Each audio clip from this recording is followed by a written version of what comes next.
Hello, Manna Gatherers. Here we are on this Friday, April 23rd, and we are still with this week's verse, Ecclesiastes 3:1. For everything there is a season and a time for every matter under heaven.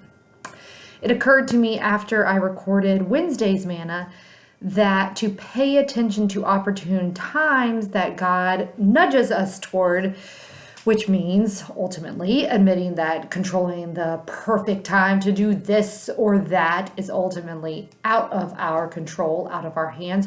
All of that means that time on this earth matters. All time matters. And to honor that is to try to be fully present in the present season of whether that season of your life right now is birth or death, planting or harvesting, breaking down or building up, mourning and dancing, speaking or silencing, loving or hating, as Koheleth says beyond verse 1 of this chapter 3 in Ecclesiastes.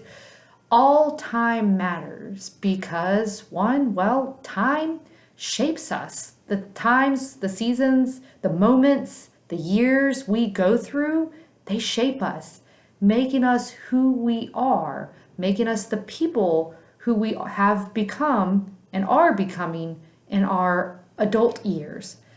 How many times have you looked back on the seasons of death and breakdown, mourning, silence, and hate, those times and seasons of tribulation, trials, and testing, and you look back in hindsight, because they say hindsight is 20/20, right? And you see just how far you have come and how much those times have taught you, and how much those times teach you just as much as those seasons of birth and planting and building up and dancing and loving and so on. I often tell my own 3 sons, and as well as the middle and high school students that I coach, the high school runners that I coach, that we people like to learn things the hard way, because we learn often more from our mistakes, the hard stuff we go through and experience, than we do if all of life were easy peasy lemon squeezy, as my sons like to say. There are so many illustrations of this in nature. I can think of 3 just off the top of my head. For example, a diamond forming from a lump of coal under extreme pressure and heat, or an amethyst forming in cavities in rocks hollowed out by hot lava, or a little sand irritant inside the oyster forming a pearl. I use just these few examples to say that, time matters. Even those hardest, most irritating times of pressure and stress that we go through, it matters, and they shouldn't be discounted or taken for granted even. Time matters again because what we go through in life shapes us, but it also prepares us for the roller coaster of ups and downs and loopsy loops of life. All of it making us a little stronger and also a little tougher to endure the future times of testing, of trial, and trouble. I think that in a way, we all yearn to live in a constant state of happiness. Raise your hand if you agree with me. We all just want to be happy all the time, wanting to go as far as avoid times and seasons of death, of ultimately breaking down and weeping, and even times of hate and mourning and loss and so on. But as Koheleth teaches throughout Ecclesiastes, that just isn't really reality. That's not the reality in this world for humans, for anyone. It is a yearning for a constant state of happiness all the time that will make you absolutely crazy and frustrated and restless and feel like there is something absolutely wrong when really the ebb and flow of good and bad seasons of life are normal. So maybe instead of just absolutely rejecting these times and pretending like they didn't happen, just maybe try to be present where you are.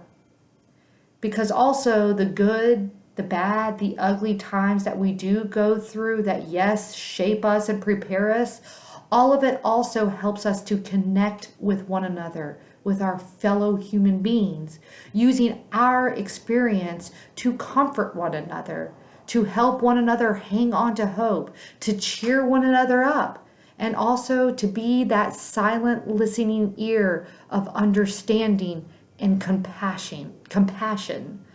Time matters. Time matters. So when you do find yourself in difficult situations, not if, when you find yourself in difficult situations, simply try to be present.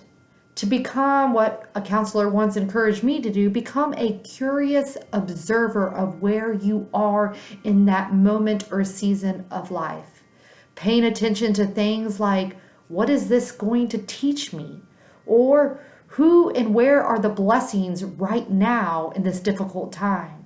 Who can I turn to that would understand where I am and what I am going through? Or where can I put into practice prayer and patience? Time matters. Life isn't meant to just get through to some unidentified destination, though I know sometimes it can really feel like life is that way. But life in all the times of birth and death, of planting and harvesting, of breaking down and building up, of mourning and dancing and speaking and silence and loving and hate of it, all of it matters, has significance in the here and now. Always arriving, never arrived.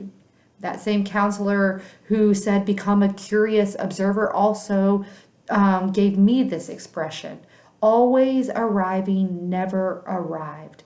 He told me this after I expressed how I just wanted to know when I would ever finally feel like I had arrived.